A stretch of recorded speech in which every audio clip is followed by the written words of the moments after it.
Hi, this is the lead developer of Limit Mode and Emu War, Alex. I'm going to be talking to you about some features of Emu War today, most specifically Architect Mode. Emu War is a light-hearted third-person shooter currently available through Steam Early Access. It offers a range of gameplay opportunities, including campaign mode, architect mode, minigames, and general interactability, even in the menu screen. If I click around now, you're able to kill whatever's here. Emu and soldier alike. There's also a spawner menu that you can access that allows you to turn on different AI that you can interact with at the beginning of the menu. All of these have to be unlocked through gameplay or through cheats through the console if you are lazy. Just to demonstrate here, you got a few planes, people, and probably shouldn't be in full resolution because I got a shit computer. What are you gonna do? Alright, so if I'm going to go to architect mode, you also have a range of levels that you can play through. A lot of these are also unlockable through campaign mode, or if you just want to cheat through it, it's all good. So I'm going to select something interesting. Let's go with rural pub, it's always my favorite. So architect mode offers the ability to construct different skirmishes using AI that you have unlocked and the basic ones that are available. The AI that is on offer is all of the AI that you, or NPCs that you encounter through the campaign mode and minigames.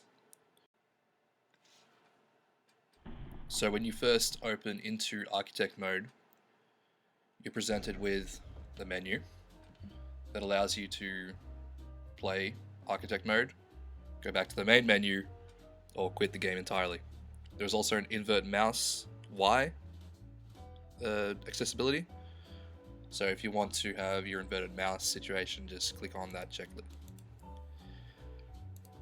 Alright, so to play through, you can also use Emu and human players, so that once you've actually set up a scenario within architect mode, you can actually play through it or just mess around.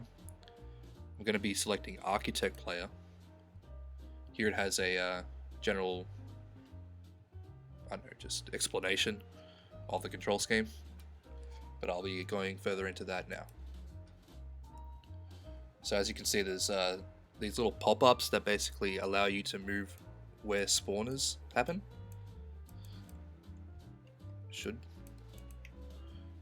If you hide these indicators, you can if you want to. Also, to access the menu, you have to hold down tab. So here you have a menu of weapons, NPCs, items, and InfiniBattle. What that means is basically you have the ability to have NPCs constantly spawning and interacting with each other based on where you have allowed the player indicator bubbles to be. So if I was to show them again, civilians will be spawning from this area, whereas other NPCs will be spawning from where the other ones are. Here we go. Allied spawners, tank spawners, immune player spawners, etc, etc. A little known fact, which is actually a dev tool that I forgot to take out. If you use the number pad, plus and minus keys, you can change the post-processing to something that's more palatable. This is probably going to be taken out though, so enjoy it while you can. Alright, so if I hold down tab and access some weapons, rocket launcher for instance, what I can do is shoot these NPCs. What I can also do with the spacebar is pause time, so that when you fire these rockets, they're stuck in midair, waiting for you to turn time ahead. If I hold down E while it is paused, it is a slow motion. Let go of E there. Or if I just want to get fancy, actually I'll take away this post processor. You can let a barrage of rockets come down to whatever you want and just watch it from a better vantage point. You can also disarm to get a better view. It's always fun. Alright. So these NPCs are better because, or they've got more ability to be manipulated. The civilian NPCs, I'm suggesting.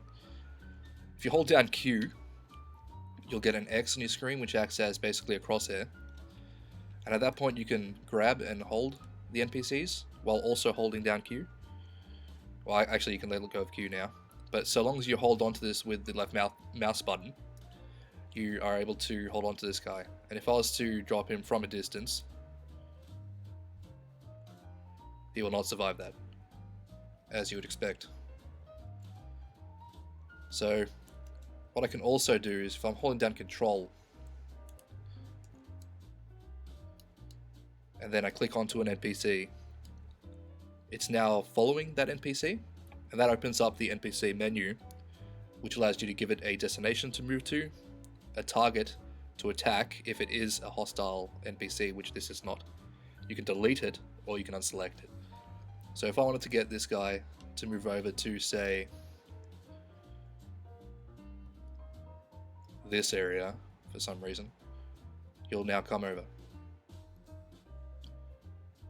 Well, he should actually, but these NPCs have a lower threshold or larger will, so it might take a few goes. If I was to show you one that will follow directions, say a policeman. So you hold down control, click on him, he's now selected. This also, if he's a hostile NPC, you will know because it says enrage in the NPC menu. What this means is he will start to attack anyone that's near. So let's watch that. Yep, that's right.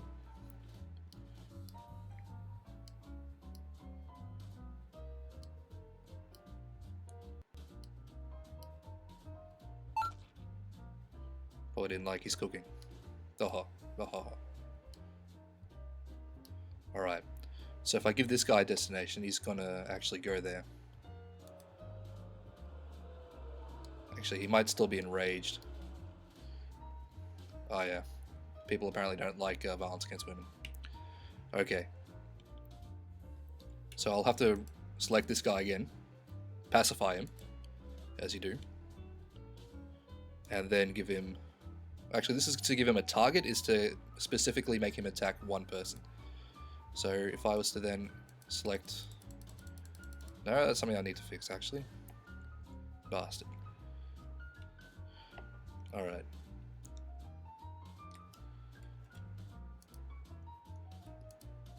So if I give him a destination... No? Alright, well, it's still a work in progress. That is why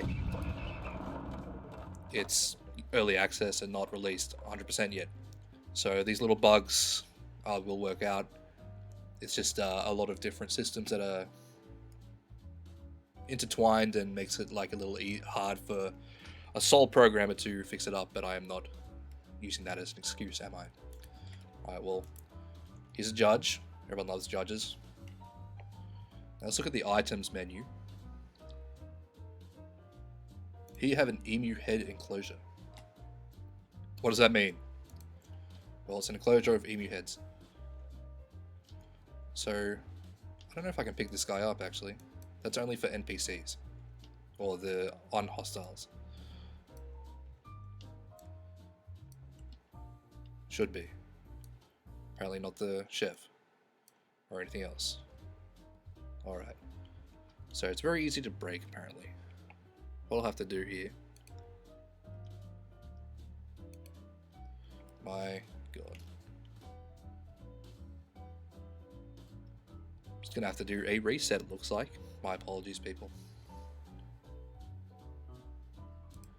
Well, here in the meantime is... No. That is game breaking. Alright, well, Alt F4 saves the day.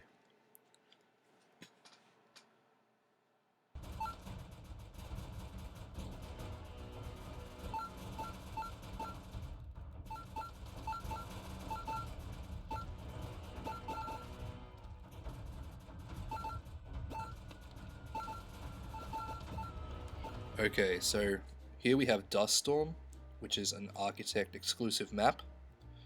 It's basically a small arena for you to be able to enjoy messing around with NPCs. So if you click through to Architect Player, you have access to this Dust Storm area. So if I open up the NPC menu, or the Architect menu, and say select Meat Grinder. If I click down, there is a Meat Grinder. So why would I want a Meat Grinder? Well, if I spawn some civilian NPCs,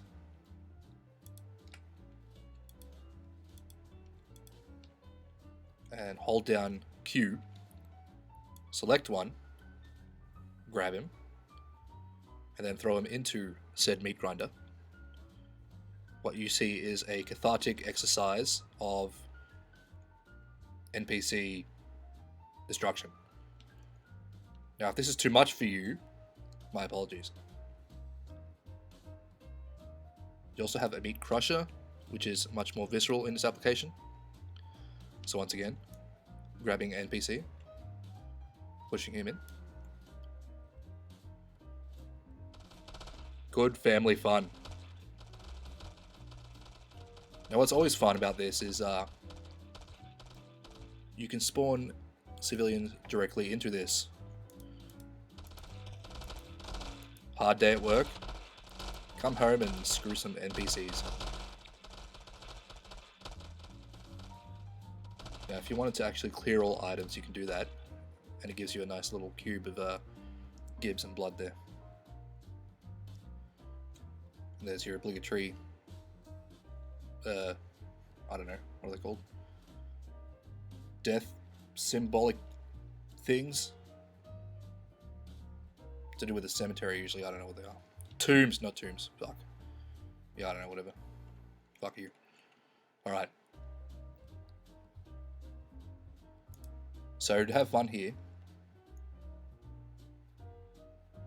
you can make little skirmishes between hostile NPCs and allied NPCs. So if I was to spawn a cricket player here, and then spawn a few emus,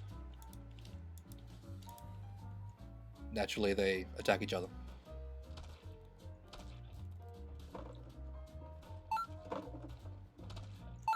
These are the power-ups. These are usually used in the campaign mode, but they will work for you using the Emu or human player controller. So here I'm a human. If I can actually get to the power-ups before they go, no, they are gone. That's okay, because I can still gas this guy. No, I cannot. Oh, that's a shame.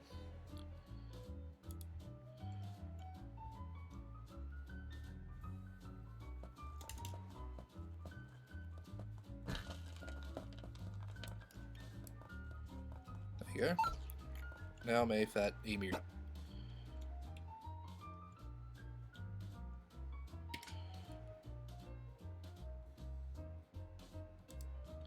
If we go back to Architect, this guy's still there because it's still early access and these are the type of fun little bugs you'll find. So I guess if you now spawn civilians, you're still controlling the ball emu. So if you can manage it,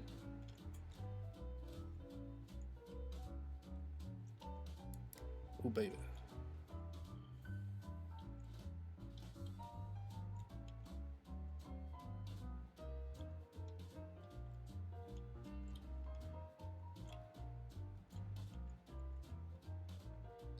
Fucking sky.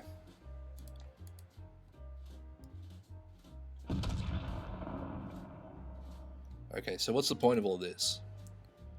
The point of all this is to basically just to be able to enjoy the NPCs, to mess around with AI, and to create battles. So if I was to spawn shitloads soldiers, and then a nice amount of emus, they will interact with each other.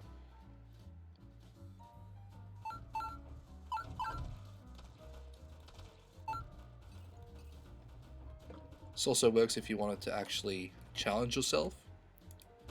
So, oh shit. See, I'm dead. That should be spawning me again. Let's change my weapon to something more agreeable. Also change the post-processing to get rid of motion sensor. I mean motion blur.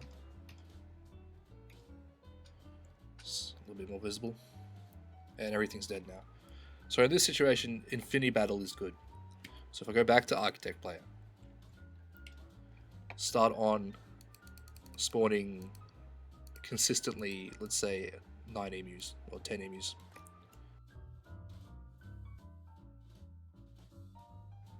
So you have consistently spawning 10 emus.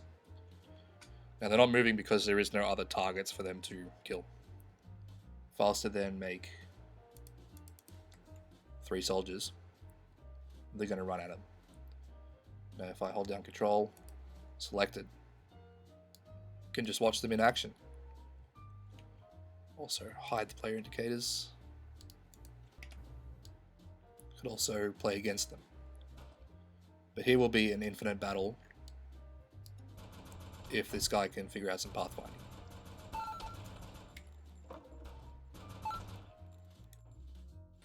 So I hope you enjoyed learning about Architect Mode and Emu War in general. The game is still under active development, so a lot of the bugs that you've seen will be squashed. Also new features, new gameplay, basically just trying to bring it up to modern standards. Thank you again. This is Alex from Hermit Mode, and enjoy 2020.